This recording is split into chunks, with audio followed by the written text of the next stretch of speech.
अस्सलाम वालेकुम। सूरत हाल बड़ी ज़बरदस्त हुई है जी। कल का जलसा जलसा बहुत बड़ी जगह ली थी और अच्छा खासा कंजस्टेड था। बाहर बहुत ज़्यादा लोग थे। लोग जलसा सुन के और बारों बार निकलना भी चाहते हैं, बड़ी ख्वाहिश होती है। बहरहाल बहुत ज़बरदस्त क्राउड था। लेकिन उससे ज़्यादा जो बड़ा आप कह लें कि मियां मोहम्मद नवाज शरीफ का जो बयान था, जो उन्होंने लोगों के जो दिलों को जो उनसा है वो टच किया है। क्योंकि हर शख्स जो उनसा है ना, इस वक्त पाकिस्तान में हर शख्स से मुराद जाती है, मोर देन 90% लोग वो महंगाई से शदीद परेशान है। और फिर वो ये देखते हैं, खुली आंखों से देखते हैं कि मियां नवाज शरीफ के जितने दौर हैं उनमें काम है, उसमें तरक्की है, उसमें महंगाई जो उनसे ना कम हुई है। कोई शक नहीं कि पाकिस्तान की सुप्रीम कोर्ट ने, हाई कोर्ट ने, पाकिस्तान की अफवाज ने, पाकिस्तान की एजेंसियों ने, पाकिस्तान की मीडिया ने जो इस मुल्क के साथ दुश्मनी हो सकती थी वो की। और उसमें सबसे बड़ी दुश्मनी ये की कि पाकिस्तान की आवाम को गुमराह किया कि ये चोर है, ये लुटेरा है, ये डाकू है, और सादिक और अमीन इमरान खान है और वही निजात दहिंदा है। उसके असरात आपको नज़र आते हैं। मैं इस टाइम में फ़ॉरेन में हूँ और इटली में मैं जिन लोगों से मिला तो उनके, बल्कि टिकटॉक पे भी मैंने एक साहब हैं, अब मैं क्या कहूँ, बड़ी अच्छी हिकमत की बातें करते हैं, बड़ा साहब हैं। और कल मैं उनका सुन रहा था कि जी वो पाकिस्तान का सबसे बड़ा चोर वापस आ गया।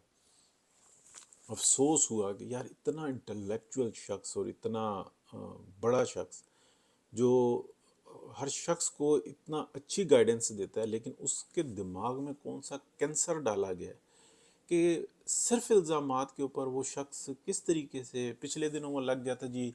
देखो जी, इमरान खान टिकटॉक पे आ गया है, किस तरीके से फॉलोवर बढ़ रहे हैं, एक एक सेकंड में फॉलोवर बढ़ रहे हैं।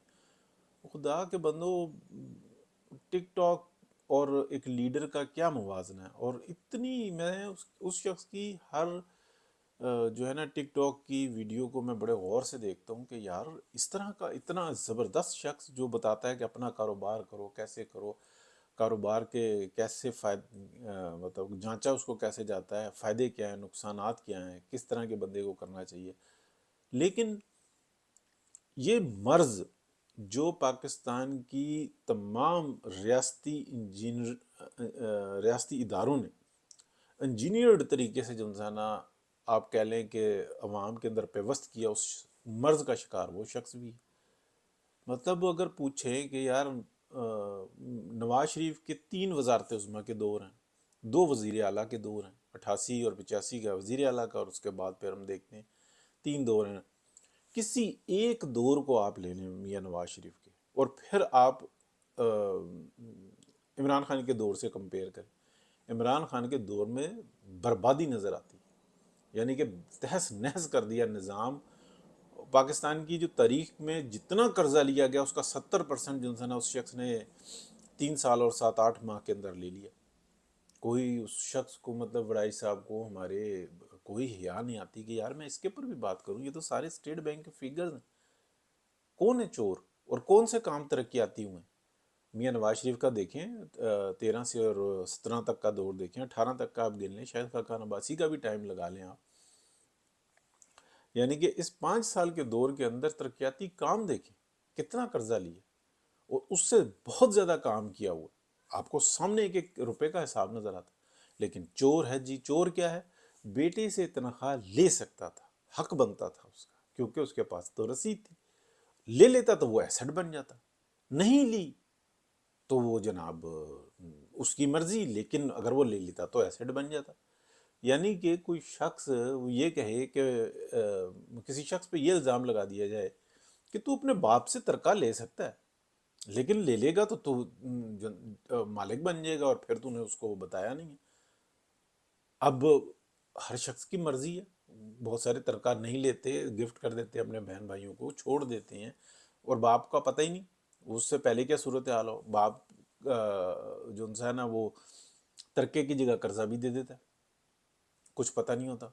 चलो उसने मियाँ नवाज शरीफ ने क्या कहते हैं, कंपनी में जो उनसा ना एक सीट ली हुई थी, کہ صرف چلو ایک ویزا جو انسان ہے اس کے اندر سہولت ہو جائے گی، اور ایک یعنی کہ LLC ویزا جو انسا ہوتا ہے نا وہ مل جاتا ہے آپ کو دبئی سے، یہ سہولت لینے کی، اس کے اوپر سزا ملی۔ اور میں دیکھتا ہوں وڑائی صاحب جیسے کتنے لوگ ہیں جو گمراہ ہوئے ہیں، کتنے لوگ ہیں جو ذہنی طور پہ مفلوج ہو چکے ہوئے ہیں کہ یار ایک شخص کو میں کسی شخص کو لیٹ سپوز وڑائی صاحب کو کہوں یہ فراڈی ہے، یہ چور ہے، یہ بے ایمان شخص ہے، اس نے تو بہت سارے فراڈ کیے ہوئے ہیں، اس کے گھر کی حالت دیکھو، ثابت کرتے پھر میں جانتا ہوں ان کو بہت اچھے طریقے سے، ان کے گھر کے معاملات جو ان سے نا بہت ہی خطرناک ہے، یہ بہت ظالم آدمی ہے، اس کا بہن بھائیوں کے ساتھ سلوک کیسا ہے؟ لگ گئے الزام، ثابت کرتے رہو وڑائی صاحب، نہیں کر سکتے۔ لیکن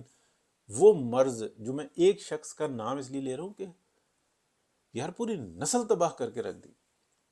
بہرحال ہم موضوع سے ہٹ گئے، میاں نواز شریف کا بہت زبردست جو انسان نے بتایا کہ بھائی ہم آگے چلیں گے، لیکن انہوں نے اشارتاً بات کر دی، انہوں نے کہا نہیں اب آگے ایسا نہیں ہوگا۔ بھائی ہیں ان کے شہباز شریف صاحب، انہوں نے جب کوئی ایسی سٹینڈ لینے کی باری آتی ہے وہ آ کے ہاتھ پکڑ لیتے ہیں، گلے میں ہاتھ ڈال دیتے ہیں، بھائی بس پیچھے ہٹ جاؤ، نہیں ایسا نہیں کرنا، اور ان کی ڈیوٹی ہے، ان کو اس میں وزارت عظمیٰ کے مزے بھی ملے ہیں، اور انہوں نے 16 ماہ میں جو کیا کام وہ بھی ہمارے سامنے ہے۔ میاں صاحب نے تو اس کی بھی لاج رکھی، میاں صاحب نے تو کسی پارٹی سے گلا شکوہ نہیں کیا، سب سے زیادہ گلا شکوہ تو پیپلز پارٹی سے بنتا ہے، میاں صاحب نے نام تک نہیں لیا۔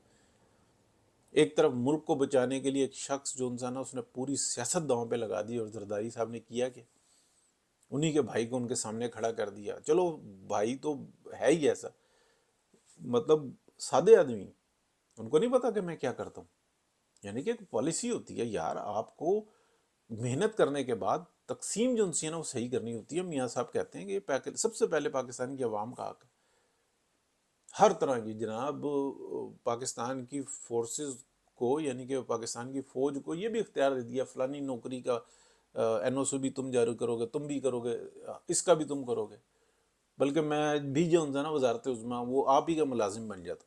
شہباز شریف صاحب نے یہ کیا، اسی لیے گالیاں پڑھی، میاں صاحب نے اس کا بھی گلا نہیں کیا بلکہ ان کو محسن ٹھہرایا، اس سے زیادہ کیا کریں۔ لیکن کیا آگے ایسا چلے گا؟ اگر ایسا چلے گا تو اللہ پاک عزت دیتا بھی ہے اور پھر لے بھی لیتا ہے۔ اس کے ساتھ ہی جی بات اپنی یہیں پہ سٹاپ کرتے ہیں، بہت شکریہ، اللہ حافظ۔